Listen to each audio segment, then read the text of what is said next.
kimse tanıdığın gibi kalmıyor.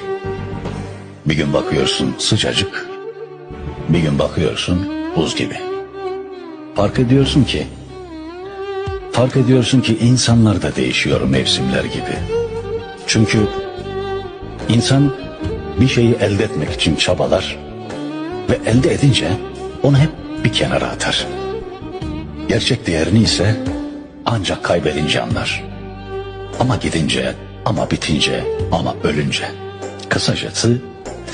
Kısacası iş işten geçince anlar.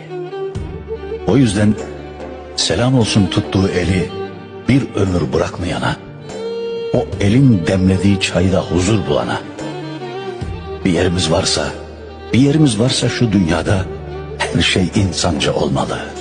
Sevmek de, ölmek de, yaşamak da.